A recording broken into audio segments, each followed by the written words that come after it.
stayed, pack your things. You're leaving tonight. The Brian's voice cut through the warm air of the living room like an axe.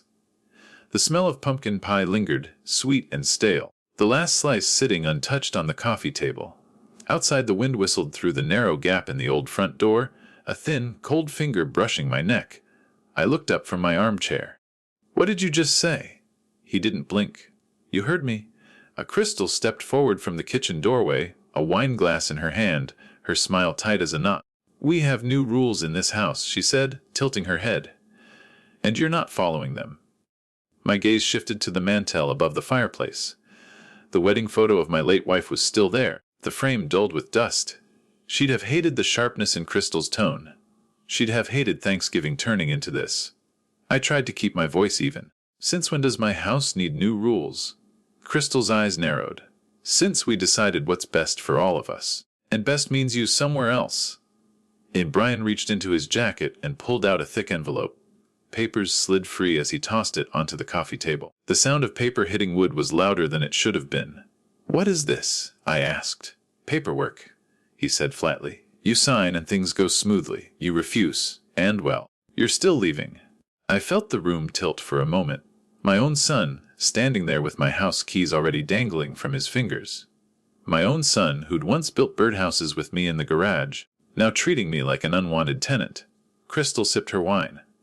"Brian, just take the keys. He's not going to sign tonight." I stood slowly, my knees aching from the cold seeping through the floor. "You really think this is the way?" Brian's jaw tightened. "It's already decided." In the silence that followed, I could hear the ticking of the clock above the mantel, steady as a heartbeat. I thought about the decades spent paying off this house, the hours repairing its roof in winter storms, the promise I'd made to my wife to keep it in the family. Brian took a step forward, grabbed the keys from the side table, and pulled them from my hand without looking at me. "That's done," he said. I looked past him, out the window, where the bare branches scraped against the glass. The November sky was already sinking into darkness. "Fight back or walk away, Dad," Crystal said lightly, almost amused. My heart pounded in my chest, but my voice was steady. "You'll regret this?" She only smiled as if the idea were impossible. I sat back down, my hands curling into fists on my lap. Tonight they could believe they'd won. Tonight they could hold the keys and the papers. But tomorrow was another story.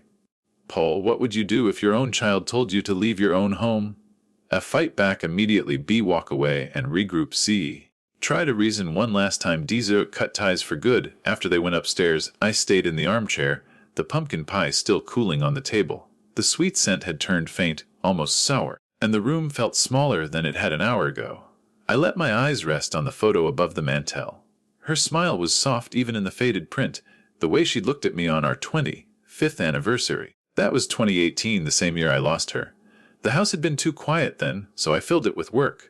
I sanded the porch rails until the wood felt like satin. I patched the roof after the February storms. I even rebuilt the kitchen cabinets, each hinge polished until it swung without a sound. Brian had visited on weekends back then, Crystal still polite in those early days. She'd bring store-bought muffins, saying she didn't have time to bake.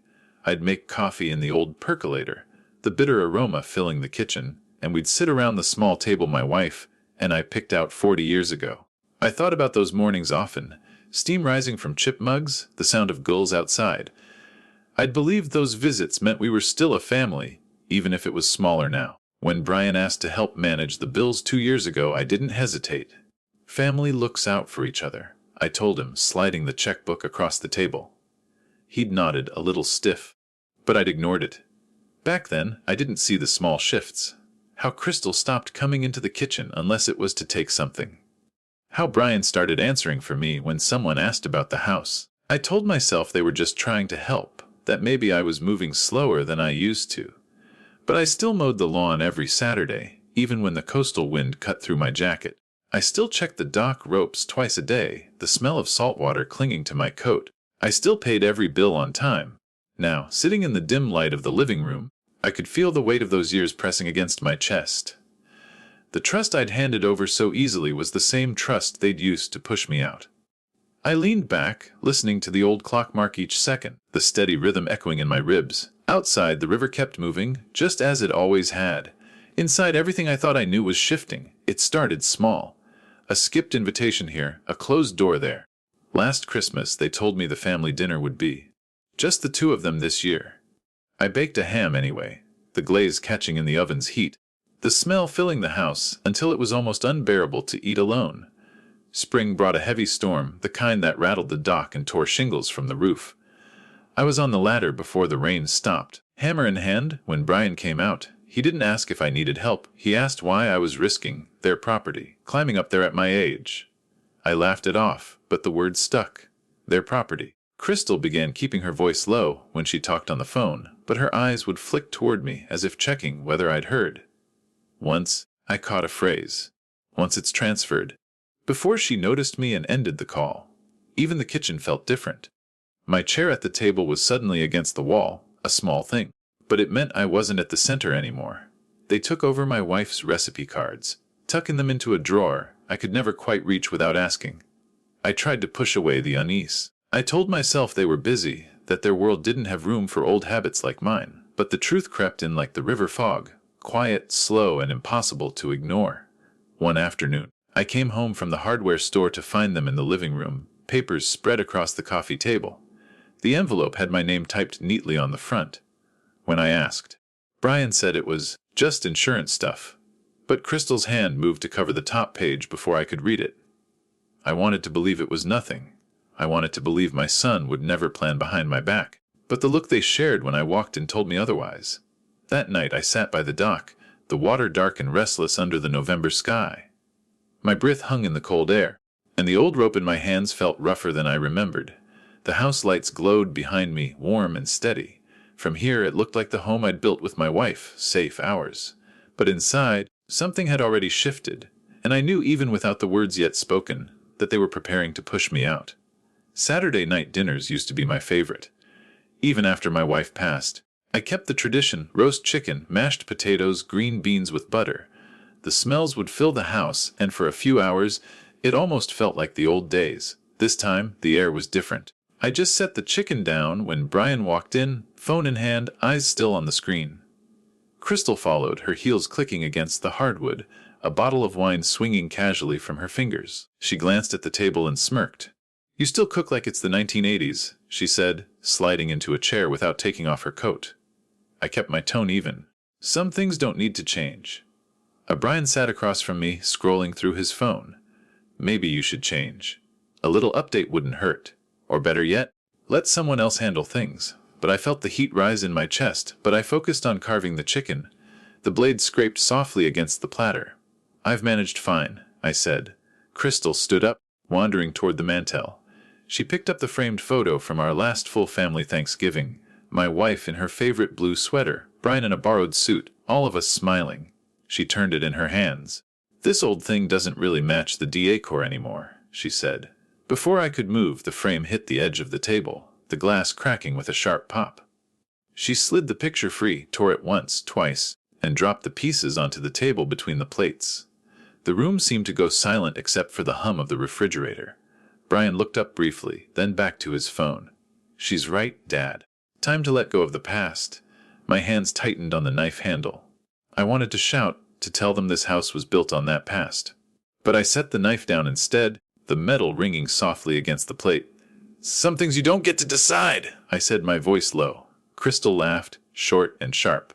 "In case you haven't noticed, we already are deciding." I stared at the torn photo on the table, the crease running through my wife's smile.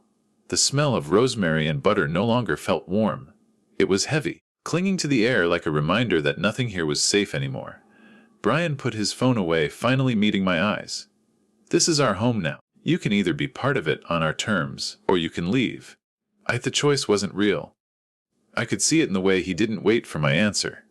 I left the table without a word. The chair scraped across the floor, louder than I meant. My footsteps sank into the hallway rug. Each step felt heavy, carrying the weight of a dozen unsaid things. In my room, I closed the door halfway. Not locked, never locked, but enough to dull their voices. The faint smell of roast chicken drifted in. It mixed with the sharp scent of wine Crystal had opened. I sat on the edge of the bed, my palms pressed against my knees, breathing slow, deliberate, as if I could press the anger down far enough to disappear. But the memories came anyway. 2 months ago, at the grocery store, Crystal stopped me in the produce section. Her voice was loud enough for others to hear. You don't need to buy that, Arthur. Brian and I handle the food now. The young clerk glanced at me, pity and embarrassment in his eyes. I put the apples back. Last summer, when Brian's friends came for a barbecue, Crystal handed me a rag. Could you wipe that deck railing? It's looking dusty. I'd built that deck with my own hands 20 years ago. She said it like I was the hired help. Even small moments carried the sting. The roll of her eyes when I asked where something had been moved. Brian's silence every time. Tonight was worse. The torn photo still lay on the dining table. The pieces were probably curling at the edges by now. I stood in the doorway. From here I could see the living room, Brian pouring wine for Crystal. They spoke in low tones. The fireplace glowed, but its warmth didn't reach me. On the mantel, where the photo had stood for decades, there was now an empty space. The dust outline formed a perfect rectangle of absence. That's when it hit me. This wasn't my home anymore. Not in the way that mattered. My name might still be on the deed. My hands might have built half the furniture in this place. But the life inside these walls no longer belonged to me. The realization was quiet, almost gentle, like the soft closing of a door. It left a hollowness in my chest I couldn't shake. I turned back into my room, closed the door the rest of the way, sat down in the dim light. Outside, the wind picked up, rattling the front window. Somewhere down the hall, Crystal laughed. It wasn't joyful. It was the laugh of someone certain they'd already won. For the first time in years, I wondered how long I could stay here before the house pushed me out completely. The next morning, the living room felt colder than it should. The sun was out, but the winter light had no warmth. Brian was already there, standing by the coffee table. A neat stack of papers waited beside a pen.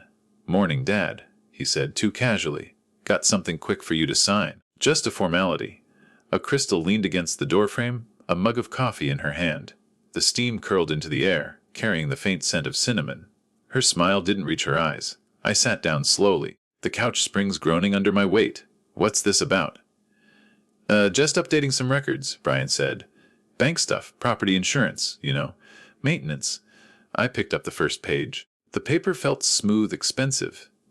The black ink was sharp against the white, the kind of printing you pay extra for. A line near the bottom caught my eye. Transfer of joint account authorization. It wasn't property insurance. "Where's the rest of the file?" I asked. Brian's smile stiffened. "That's all you need to see. The rest is just standard language." Crystal crossed the room, setting her coffee down beside the papers. "Arthur, you trust us, don't you?" she said softly, like she was asking me to pass the salt. The pen sat on the table, its silver clip glinting in the light. I didn't touch it. I flipped another page. Some sections were blank, where my initials should go. Others were already filled, with handwriting that wasn't mine. "You've been busy," I said. Brian's jaw tightened. "Dad, we're just streamlining things. You don't need the stress." The front door rattled as a gust of wind pushed against it. I could hear the faint whistle through the frame, the same sound my wife used to complain about every winter. I looked at Brian, then at Crystal. Neither blinked. "Streamlining?" I asked. "Is that what you call moving my money around?" Brian didn't answer, he just tapped the pen. "We're not here to fight. Just sign and this is done." I set the papers down. "Let me think on it." Crystal's voice cooled. "What's there to think about?" I didn't reply. Instead, I reached for my glasses and pulled the top sheet closer. There, in smaller print near the margin, was a bank routing number I didn't recognize. Something shifted in my chest, a quiet, heavy click, the kind you hear when a lock turns.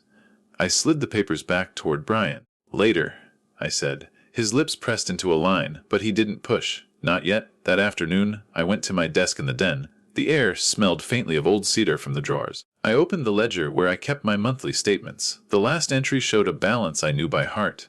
The new one didn't. Several withdrawals, large ones, the kind that leave holes too big to patch. I closed the book, my hand resting on the worn cover. If they were willing to take this much without asking, they wouldn't stop there. I didn't let it show. Not yet. I waited until the next morning. Brian and Crystal were still asleep upstairs when I pulled on my coat.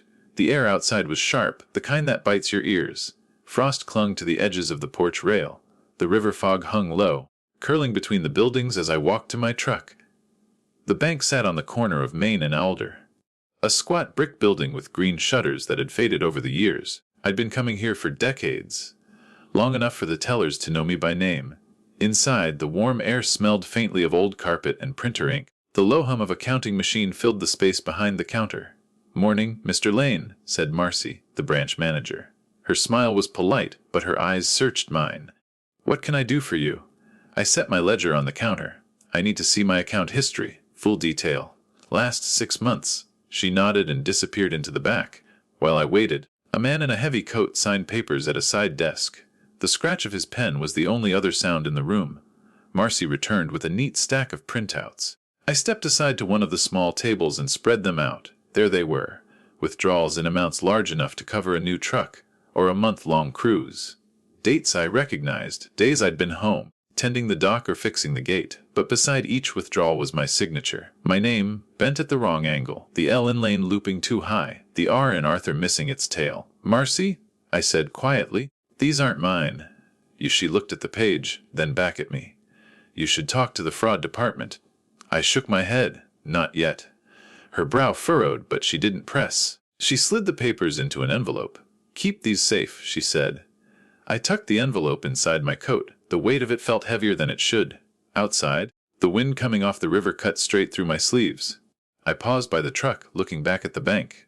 Once, this building had felt like a safe place, like the ledger I kept in my desk was enough to protect what I'd worked for. Now, I knew better. I climbed in, the seat cold against my back, and started the engine. The fog shifted, swallowing the road ahead for a moment. At home, Brian's truck was gone. The house sat quiet, the kind of quiet that holds its breath. I went straight to my desk in the den, slid the envelope into the bottom drawer beneath a stack of old tax records. No one would know I'd been to the bank. No one would know what I had. Not until I was ready to use it. By the next week, the walls felt closer. Not in the way a warm house pulls you in, but in the way a room shrinks when you're no longer welcome. Brian and Crystal had started making plans I wasn't part of. They spoke in low voices near the kitchen, their words drowned under the clink of glasses and the hum of the dishwasher. I'd walk in and the conversation would stop, just a beat too late to be innocent. Friday night used to be family night. Cards, pie, maybe a rented movie. Now they left dressed up, saying it was just a quick dinner in town. The sound of the door closing behind them was sharper than the wind outside. One evening I sat alone in the living room. The TV murmured in the background, some cooking show I wasn't watching. The air smelled faintly of wood smoke from the fireplace, but the warmth didn't reach my hands. Headlights swept across the wall. A moment later, the crunch of tires on the gravel drive. I stood surprised. It was too early for them to be home. Then I heard a familiar knock.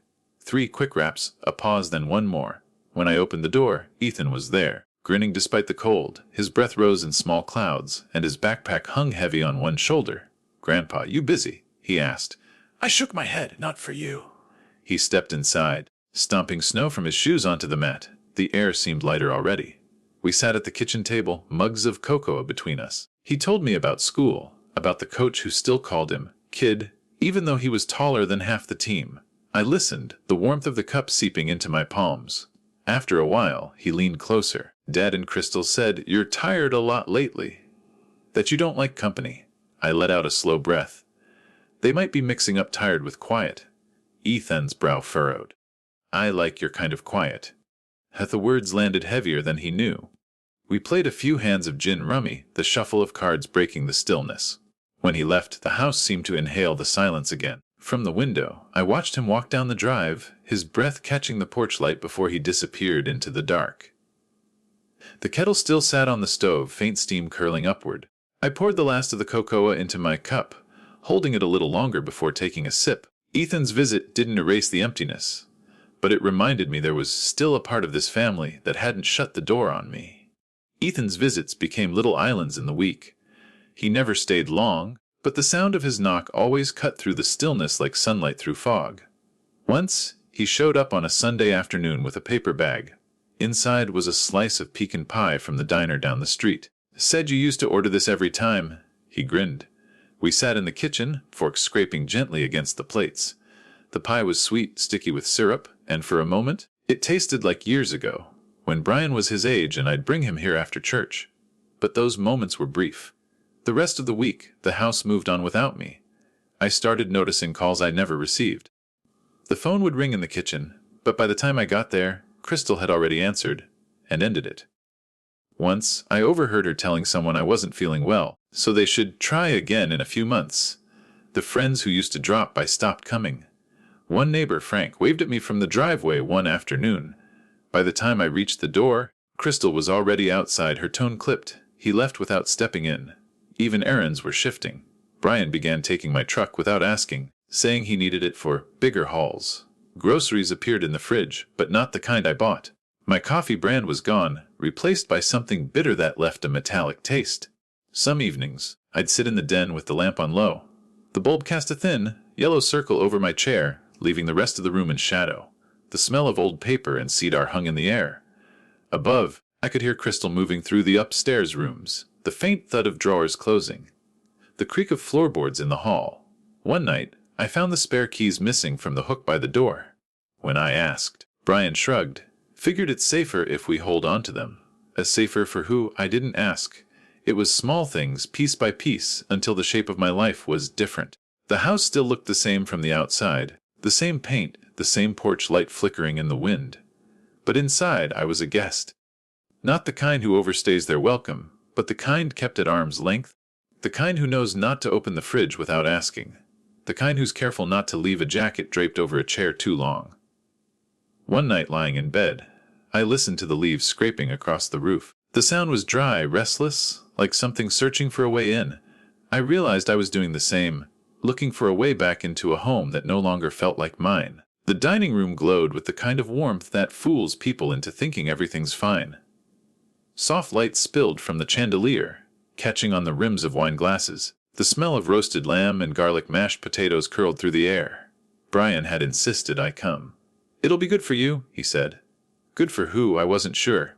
I stood near the corner, a plate in my hand, while the rest of them filled the long oak table. Lauder rolled down the length of it like a current I couldn't step into. Crystal's voice cut through.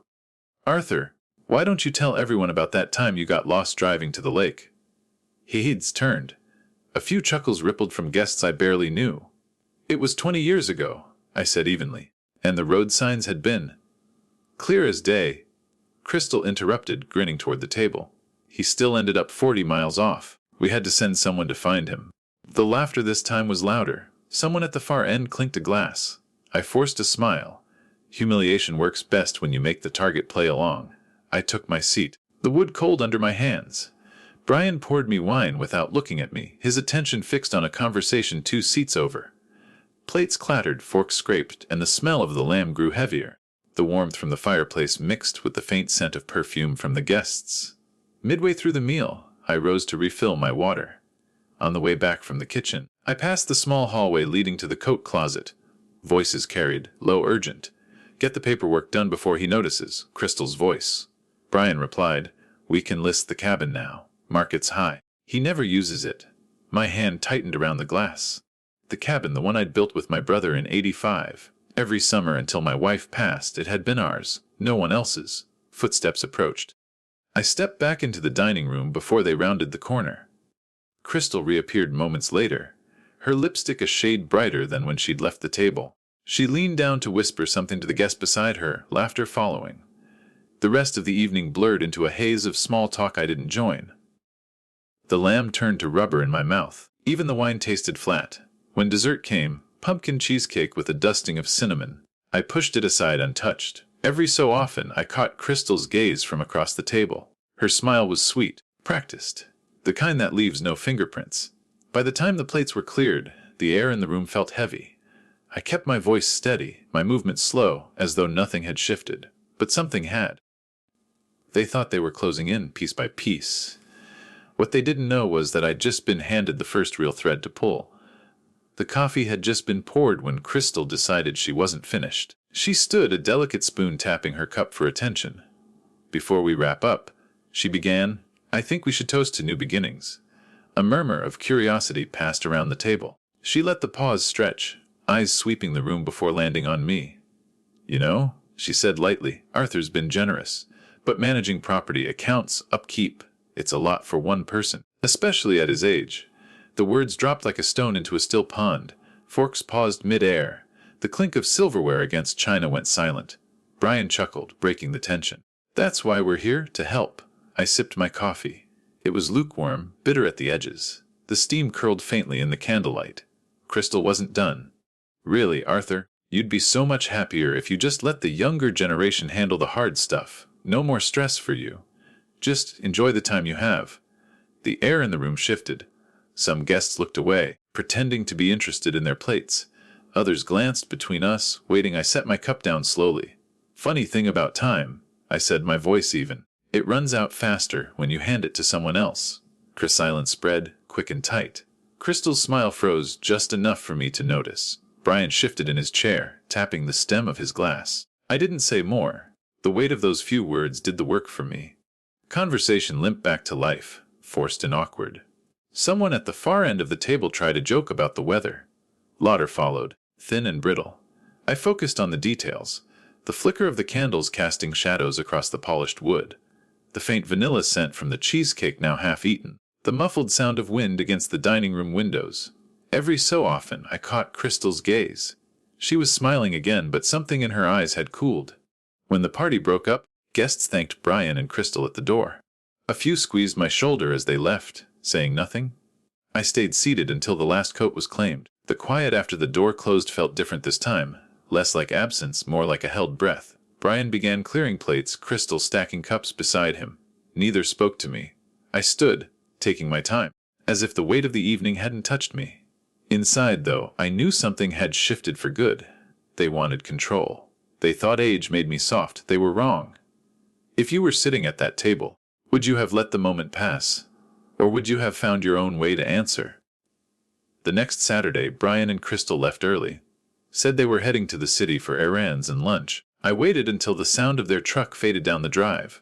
Then I put on my slippers, quiet on the hardwood, and made my way upstairs. Their office was at the end of the hall, a room I'd only seen in passing. The door was closed, but not locked. I eased it open. A narrow slice of winter light fell through the blinds, striping the desk in pale gold. The air smelled faintly of new paper and the floral note of Crystal's perfume. The desk was neat in that intentional way. Everything placed just so. A row of binders on the right, a stack of manila folders on the left. I sat in the chair, the leather cold under my palms. The first drawer held pens, envelopes, a stapler. The second, files. I slid one free. The cover read, KBINTLNANTE. Inside were copies of the deed, appraisal papers, and something newer. A listing draft from a real estate agency dated last month.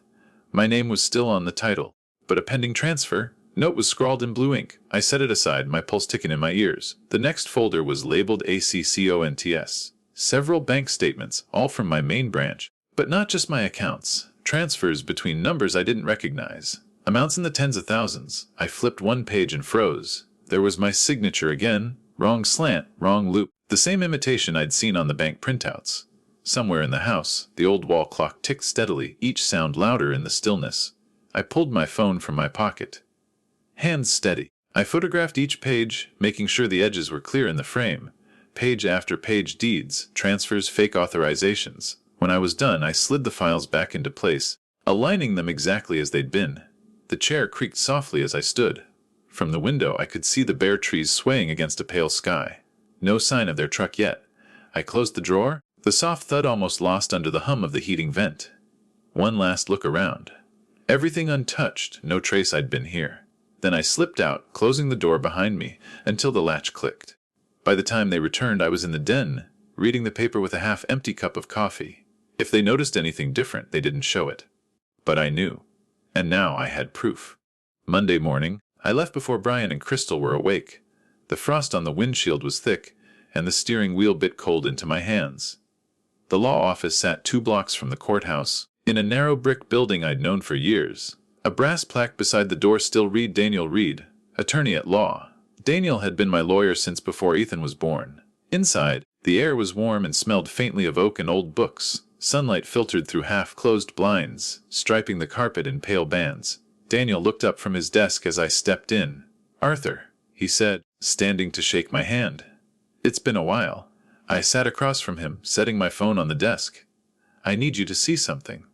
One by one I opened the photos, the deed to the cabin, the appraisal, the pending transfer, notes scrawled in blue ink. Daniel leaned closer, adjusting his glasses. "I remember this file," he said slowly. "We processed some paperwork on the cabin last month." My stomach tightened. I didn't sign anything. He frowned, turning to a thick folder on his desk. The manila cover had Kibayon Transfer written across the top. Inside was a copy of the deed and a transfer form bearing my name. Only it wasn't my hand. The L in Lane was too neat, the R in Arthur missing its hook. Daniel tapped the page. This was signed in my office. I wasn't here that day, but my associate handled it.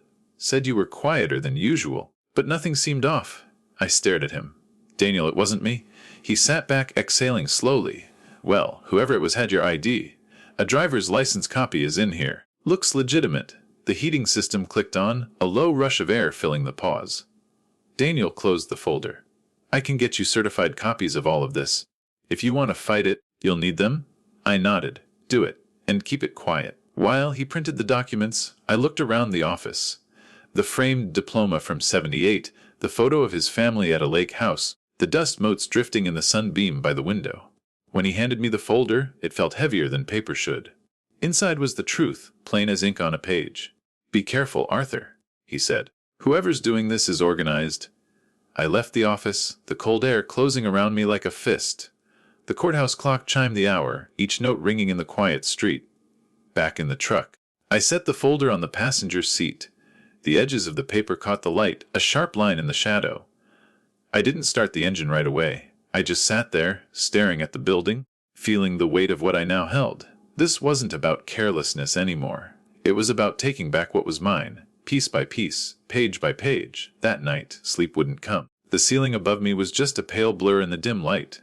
The wall clock ticked steady, each second a nail tapping into my ribs. Outside, wind threaded through the bare branches, a low hiss like someone whispering just out of reach. Every so often, a dry leaf scraped across the roof, pausing before the wind took it again. I turned onto my side, facing the small lamp on the nightstand. Its shade glowed weakly, the bulb on the edge of burning out. The air smelled faintly of cedar from the old dresser, a scent that carried years with it. And then, uninvited, the memory came, that last night in the hospital with her. The room was warm, humming with machines. She held my hand, her skin paper thin but her grip steady. Never let them take your dignity, she said. Her voice was soft but left no room for doubt. I'd promised her. Promised in that way you do when you think the world will stay still after you leave the room. But it doesn't. I stared at the shadow her wedding photo cast on the wall. The outline was sharp in places, blurred in others, like the edges of my life lately. Somewhere downstairs the heating unit clicked on, its hum seeping through the floorboards. I imagined Brian and Crystal sleeping soundly. Sure they had the upper hand. I sat up, the blanket sliding off my knees. If I was going to keep that promise, I couldn't just sit and watch them chip away at everything. On the nightstand was a small spiral notebook. I pulled it toward me, the cover rough under my fingers. The pen felt heavy, as if the ink knew what I was about to do. Step 1, protect the cabin. Step 2, lock down all accounts. Step 3, find out what else they've touched. I paused, listening to the house settle. The faint creak of wood, the sigh of wind at the eaves. The pen moved again, slower this time. Step 4, make them think I'm still in the dark. I closed the notebook and slid it into the drawer. The faint scent of cedar rising again. The clock read 2017. Sleep still felt far off, but the knot in my chest had loosened. It wasn't much yet, just a list, a spark. But it was the first thing in weeks that felt like mine. By morning, I decided the first step was to look smaller than I felt. Let them believe they were winning. At breakfast, I lingered at the kitchen table, moving slower than usual. When Crystal asked if I wanted to handle the bills this month, I smiled faintly. You two go ahead, less for me to worry about. Brian nodded, a flicker of satisfaction passing over his face. They thought they were in control. Later, while they were out shopping, I drove into town. The bank sat on the corner, its front windows catching the winter sun. Inside, the air smelled faintly of fresh coffee from a pot near the waiting chairs. I headed straight to the desk at the back. Linda, a teller I'd known for 20 years, looked up with surprise. Arthur, haven't seen you in a while. I leaned closer, keeping my voice low. I need you to check something for me, quietly. Her fingers moved over the keyboard, the clack of keys quick but measured. Account balances appeared on the screen, neat rows of numbers. There have been 2 transfers in the last month, she said, both to accounts not in your name. I felt my jaw tighten. Flag any future transfers, and if anyone tries to withdraw more than 2,000, I want a call immediately. She nodded, making notes on a slip of paper. I can set up alerts to go straight to you. Not the address on file, But Arthur, this could get tricky if... I know. I cut in. Just do it. The printer hummed, spitting out a sheet of transactions. I slid it into my coat pocket, the paper warm from the machine. Before I left, Linda poured me a cup of coffee from the pot. It was strong bitter, the kind that stayed on your tongue. I took it with me, stepping back into the cold. On the drive home, sunlight broke through the clouds, flashing off the hood of the truck. The road was empty, just the hum of the engine and the steady rhythm of my thoughts. By the time I pulled into the driveway, I'd slipped back into the slow gait, the faint shuffle that made them underestimate me. Crystal called from the kitchen. "Find everything you needed."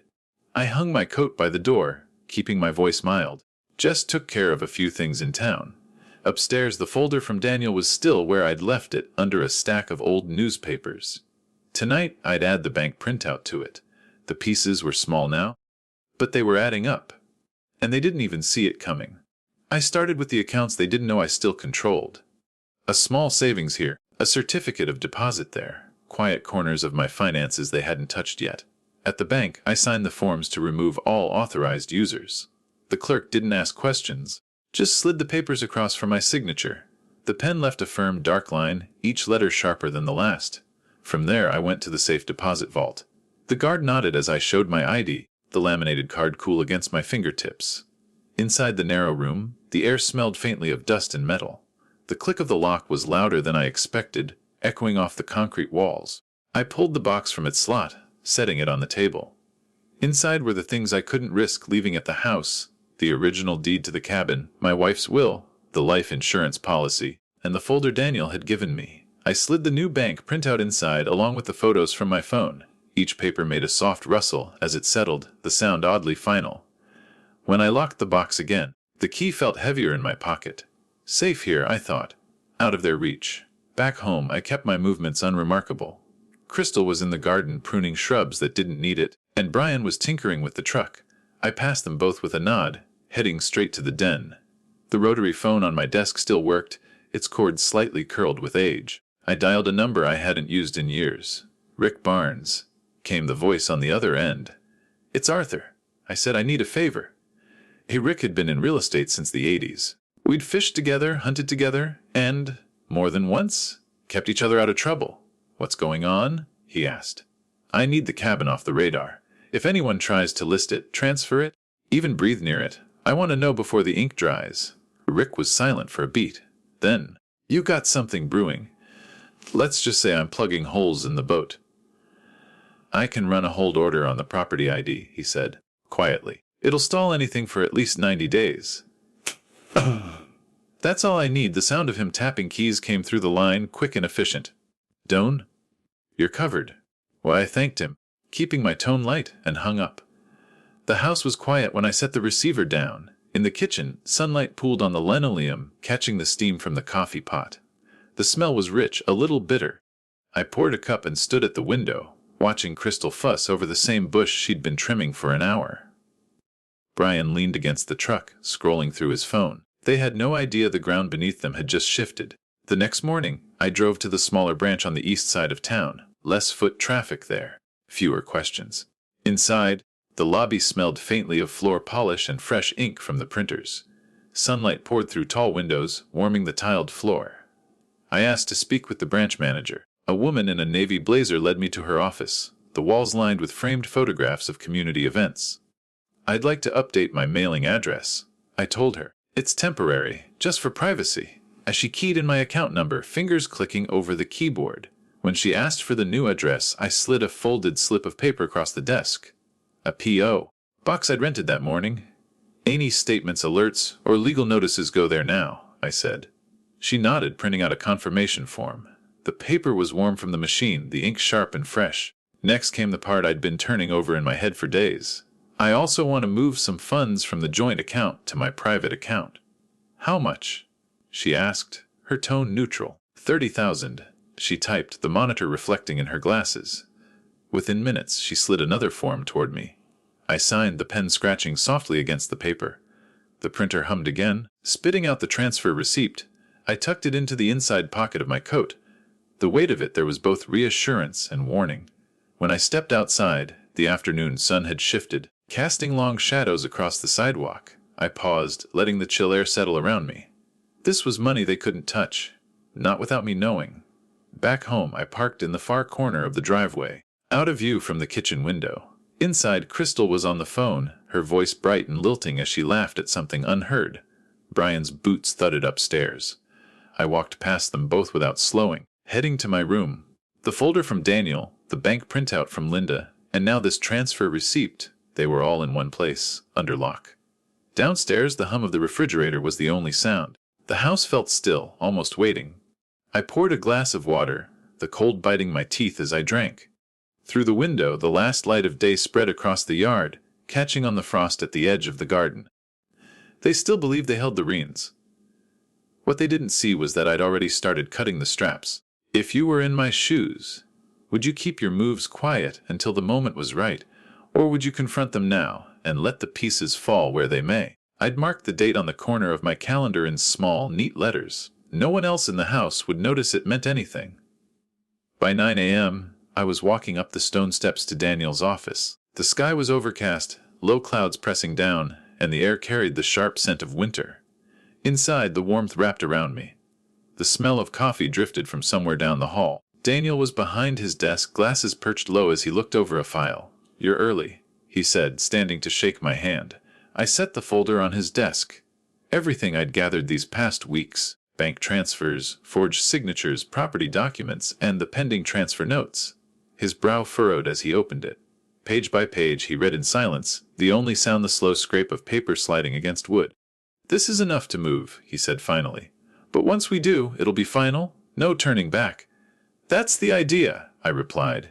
He reached for his keyboard, the soft clatter of keys filling the room. The desk lamp cast a warm pool of light over the dark wood, catching the edge of my folder.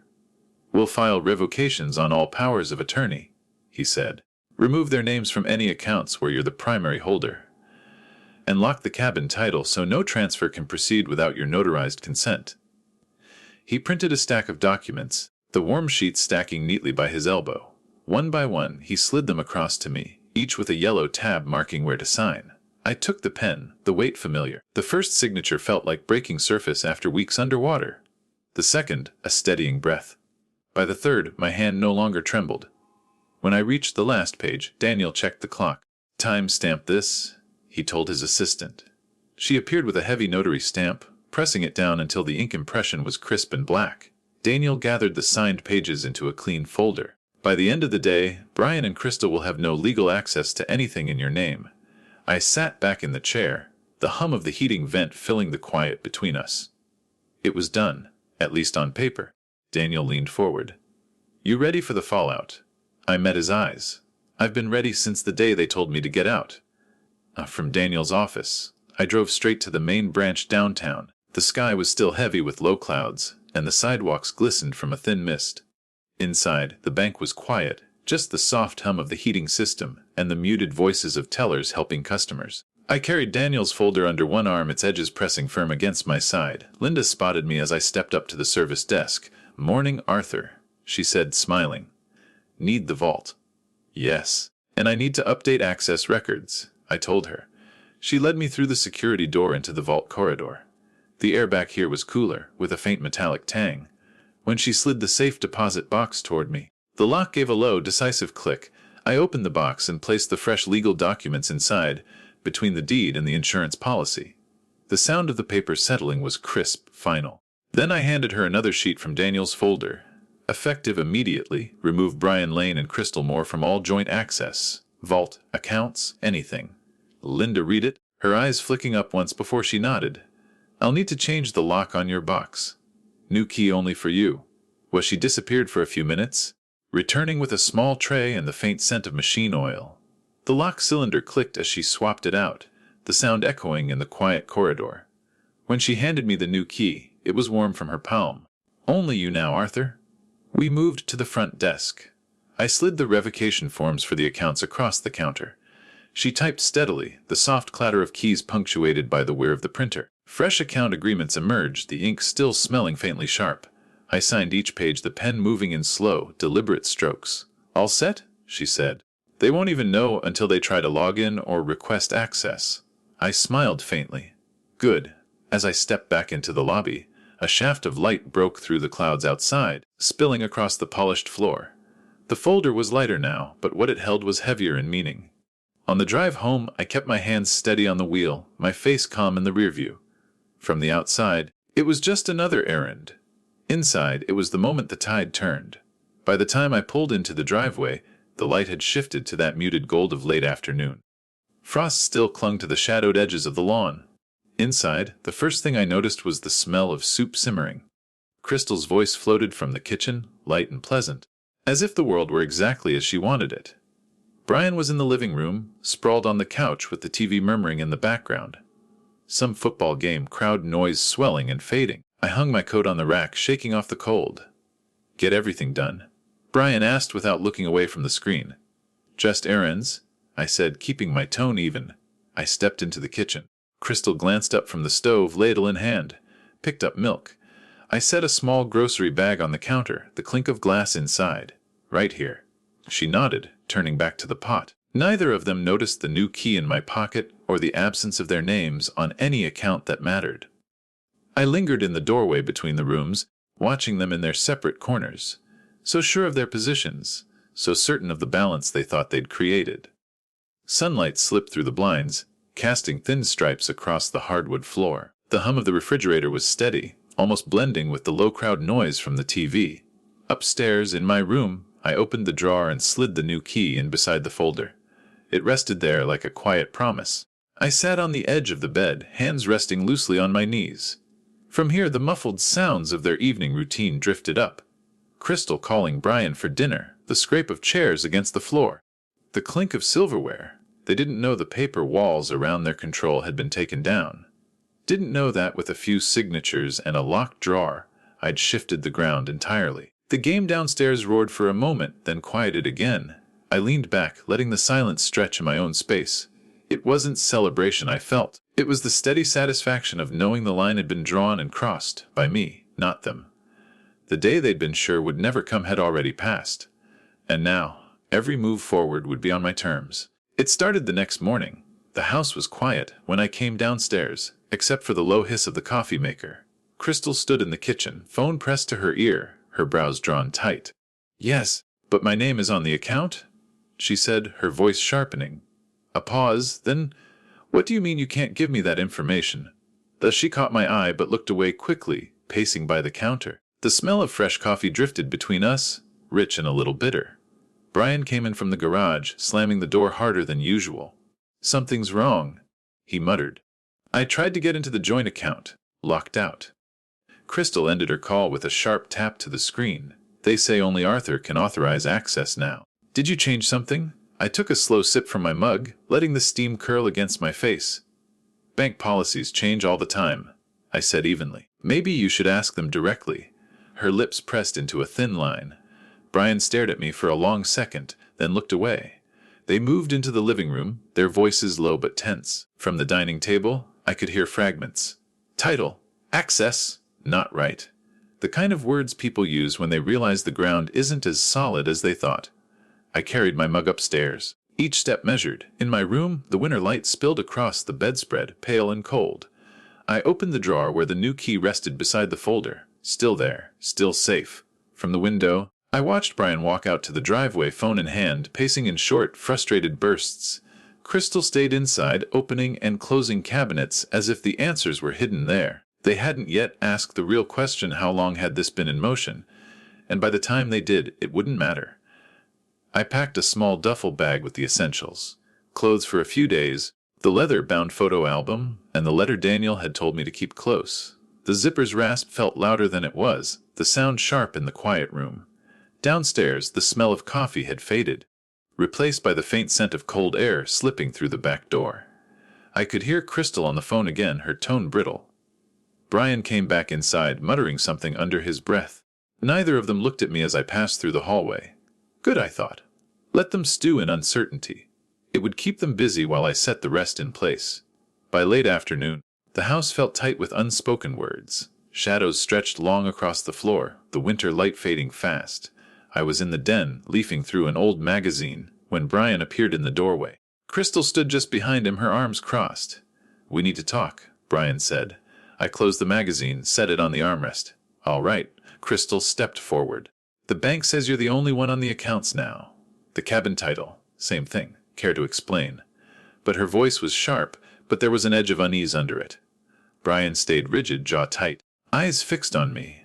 The only sound for a moment was the ticking of the wall clock. I leaned back, letting the chair creak slightly. I've been making arrangements, I said, preparing for a time when I might need to leave here. Crystal's arms dropped to her sides. Leave? Why would you leave? This is your home? Is it? I asked, my tone calm. Because it hasn't felt that way for a while. Brian shifted his weight, the wood floor groaning under him. This isn't about feelings. It's about trust, and you've been moving behind our backs. I held his gaze. Trust works both ways, son. You might want to think about when you last gave me yours. The clock ticked again, louder somehow. The scent of the old wooden floor rose faintly in the still air, carrying that damp, earthy note from winters past. Crystal opened her mouth to say something, then closed it again. Brian looked away first, glancing toward the window where the last light was slipping behind the trees. I'm not here to argue, I said. I'm not here to convince you of anything. My decisions are made, and I'll carry them out quietly. They stood there for a moment longer, caught between anger and uncertainty, before Crystal turned and walked down the hall. Brian followed after a beat, his footsteps heavy, fading toward the kitchen. I stayed in the den, listening to the muted sounds of their movements. Cabinet doors opening, the fridge humming, the faint clink of glasses. The magazine still lay open beside me, but I didn't pick it up. Instead, I let the quiet settle, feeling the solid weight of the choices I'd made. Upstairs, the duffel bag was ready. The key and the folder waited in the drawer. Everything that mattered was already out of their reach. All that was left now was the timing. And timing, I thought, was finally on my side. I left before sunrise. The house was silent, the air inside still carrying the faint scent of last night's dinner. The duffel bag sat on the passenger seat, the leather-bound photo album on top. The folder and the key were in my coat pocket, pressing lightly against my side. Frost sparkled along the edge of the driveway as I eased the truck onto the road. The tires crunched over gravel, a sound that felt final in my ears. The highway was nearly empty, just the hum of the engine and the steady rhythm of the tires. As the miles slipped by, the sky shifted from deep blue to pale gold.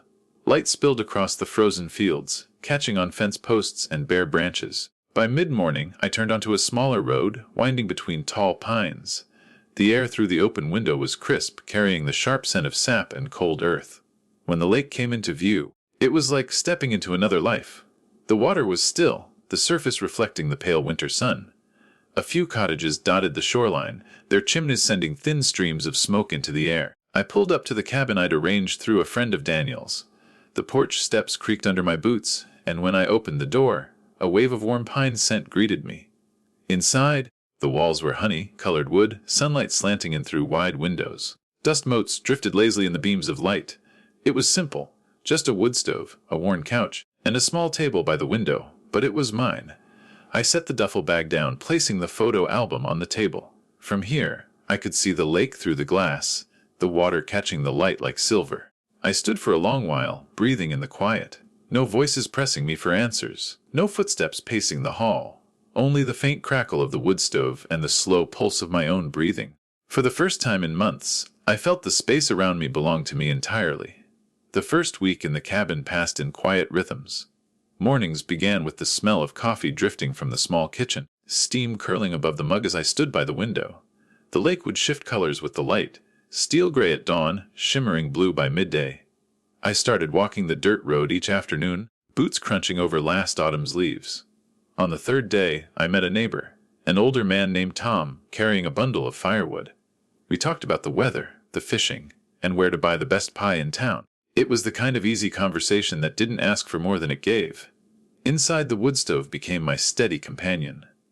The crackle of burning logs filled the evenings, the warmth seeping into the walls. Sometimes I'd read, sometimes I'd just sit and watch the fire, letting the flicker pull me into thought. I unpacked the photo album one night, turning each page slowly.